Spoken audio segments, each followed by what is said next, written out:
मोहब्बतों का चल रहा है ना? मौसम भी मोहब्बतों का है और सेशन भी मोहब्बतों का है। हम लोग गुलाब को बड़ी मोहब्बत करते हैं, सफेद गुलाब, लाल गुलाब, पीला गुलाब और न जाने कौन कौन से गुलाब, लेकिन उस गुलाब में एक क्वालिटी है। हम गुलाब तो देते हैं, मोहब्बतों का इजहार करते हैं अपने मित्रों से, अपने दोस्तों से, अपने सगे संबंधियों से, लेकिन वो गुलाब जो हमें संदेश देता है हम उसे अपने जीवन में नहीं उतारते। गुलाब की एक विशेष क्वालिटी है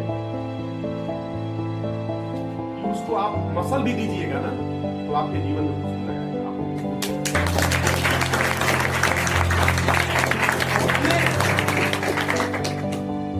अपने जीवन को इस तरह बनाना है कि जिस तरह से गुलाब मसल के भी पैरों तले दब के भी खुशबू से लोगों को सुगंधित करता रहता है, हमें भी अपने जीवन में वैसे ही बनने की जरूरत है कि हम अगर कोई हमसे नफरत भी करता है, हमारी बुराई भी करता है, हमारी आलोचना भी करता है, तो हमें उसे मोहब्बतों से नवाजना है। अभी बजरंगी साहब ने माला जो उनके गले का था, उन्होंने पी के सर को खिलाया। यही मोहब्बत है, यही है। हम एक दूसरे को सम्मान दें, दूसरे को मोहब्बत करें, क्योंकि जो हम देते हैं वही पाते हैं। यह इस सृष्टि का शाश्वत सत्य है। नफरत बांटेंगे नफरत मिलेगी, मोहब्बत बांटेंगे मोहब्बत मिलेगी। और एक शायर ने लिखा है कि हाथ ये हाथ में नहीं मिलता, शान सौगात में नहीं मिलता। हाथ ये हाथ में नहीं मिलता, शान सौगात में नहीं मिलता। प्यार मिलता है प्यार के बदले, प्यार खैरात में नहीं मिलता।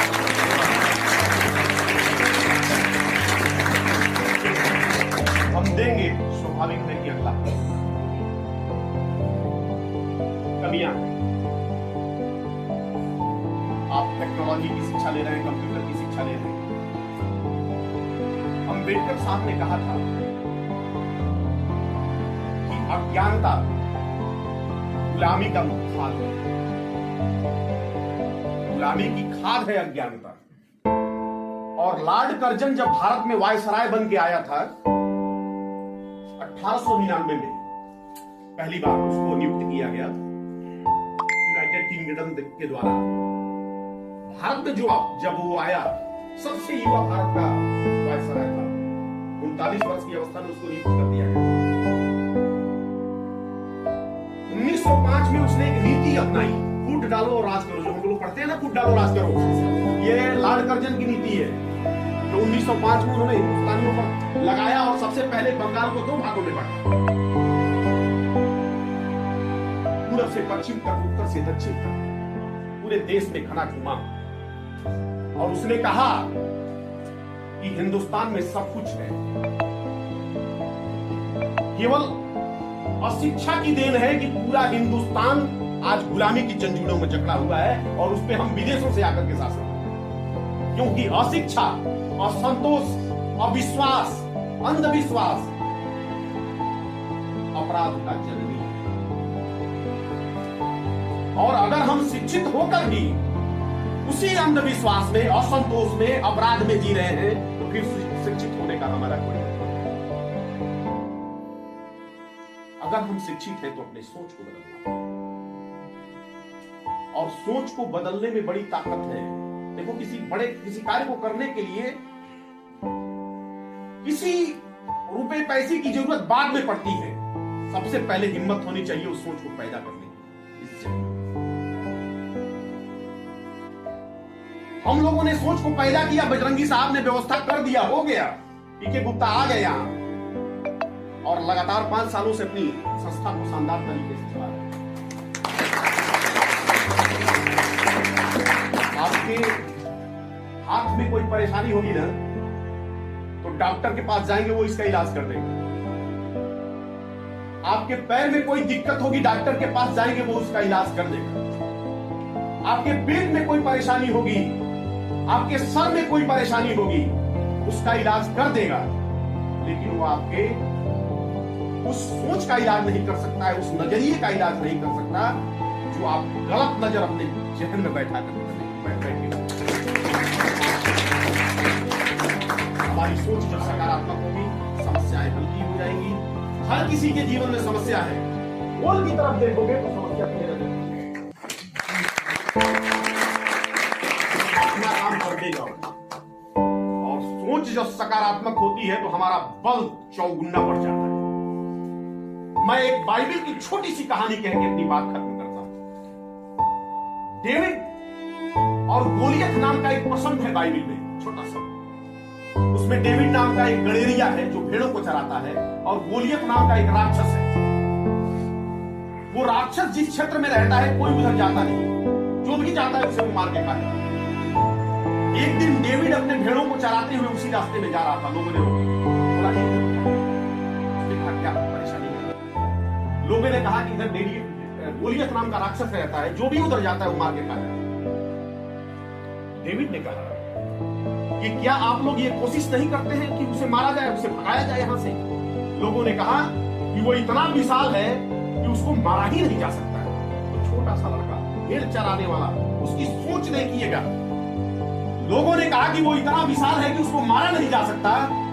डेविड ने कहा कि आप ये क्यों सोचते हैं कि वो इतना विशाल है कि मारा नहीं जा सकता? आप ये क्यों नहीं सोचते कि वो इतना विशाल है कि उस पर लगाया गया कोई भी निशाना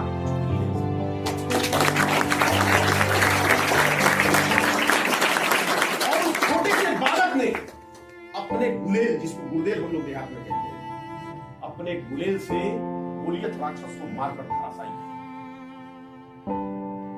जब हम सकारात्मक हो जाते हैं, जब हमारा पॉजिटिव थॉट हमारे जीवन में बैठ जाता है, तो बड़ी से बड़ी मुश्किलें हमारे सामने से भागती। कोई ऐसा नहीं है कि जिसके जीवन में समस्या नहीं है, लेकिन सच्चाई यह है कि यदि आप चाहते हैं कि घी निकले तो उस दही को आग पर जलाना पड़ेगा, दूध को आग पर जला करके दही बनाना पड़ेगा, तब वो घी निकलेगा। अगर आप चाहते हैं कि प्रतिमा का स्वरूप आपका बने, लोग आपको पूजे, तो फिर उस छिन्नी हथौड़ी का दर्द भी सहे। यूं ही कोई भगवान नहीं बन जाता है। उसके लिए उसके त्याग को देखिए, उसके लिए उसने अपने जीवन में क्या क्या झेले हैं, इस पर जाइए। के गुप्ता आईसीसी कंप्यूटर से तैयार कर लिया और बजरंगी राय ने यहाँ 3 मंजिला मकान बना लिया। अरे उसके जड़ में जाइए कि उन्होंने कितना चेहरे पे हर्ष तभी आता है और जो कलंकित नहीं होते हैं वो कभी बंदित भी नहीं होते। जो कलंकित नहीं होते वो कभी बंदित नहीं होते, और जिन्हें घायल न किया हो कांटों ने वो कभी सुगंधित नहीं।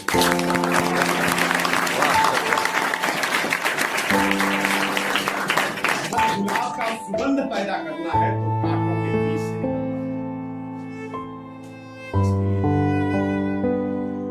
मैं बहुत छोटी छोटी बातें करता, इसलिए कि मैं झोपड़ी में रहा हूं, कुदरे पर सोया हूं, गरीबी को झेला हूं, पला बड़ा हूं, तो मैं हर दर्द को समझता हूं और समस्याओं को। एक छोटी सी जिद की जरूरत है, और वो कौन सी जिद जो हम लोग बचपन मेले में जाते थे, गुब्बारा चाहिए, गुब्बारे के लिए बाबूजी के पास पैसे नहीं होते, पैसे तो वो हाथ खड़ा कर देते थे, हमें समझाते थे, मनाते थे। आज भी आप लोगों ने भी अपने जीवन में खेला कि हम चौराहे पे गए, बाबूजी से कहे कि हमको ये सामान चाहिए, बाबूजी ने कहा कि पैसा नहीं बेटा। बच्चा चिल्लाने लगता है, हमको आज ही चाहिए, अभी चाहिए, हमको यही चाहिए। उसकी जीत की देन होती है कि पिता दूसरे से कर्जा लेता है, दुकानदार से हाथ जोड़ता है, कल पैसा ले आके दे देंगे इस बच्चे को जो मांग रहा है उसको। वो जिद हमारी बचपना की जिद थी, हमारी लड़कपन थी।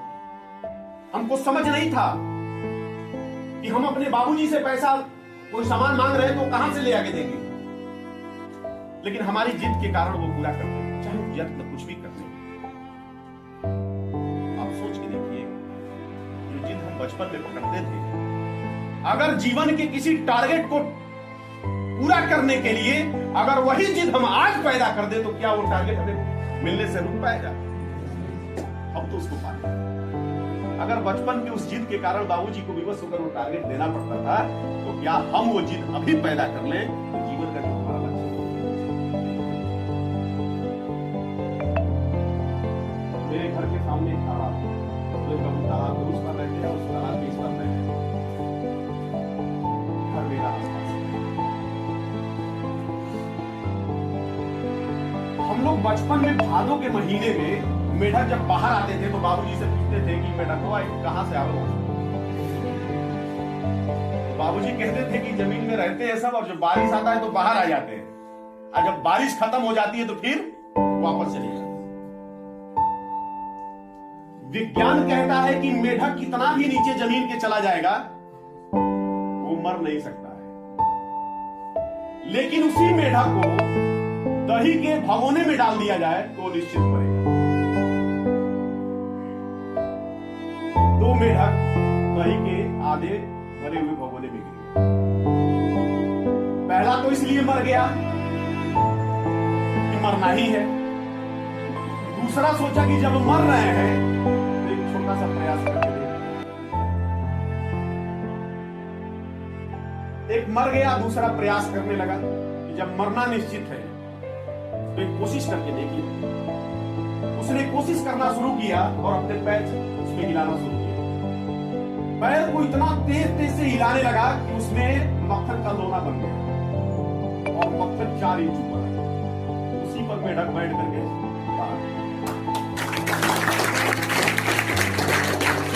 हमको सीखने की जरूरत यह है कि हमारे जीवन में कहीं कभी कोई समस्या नहीं, कभी कोई समस्या, उन्हीं संकटों के बीच से हमें बाहर निकलना है। तो जो समस्याओं से लड़ेगा, जूझेगा, उसका सामना करेगा, वही जंप लगा करके जीवन की समस्याओं से। जिंदगी में इसके लिए आप तैयार रहिए, हमको लड़ना है, हमको जूझना है, और हमारे सामने जो भी संकट आए उसको पार कर जाए।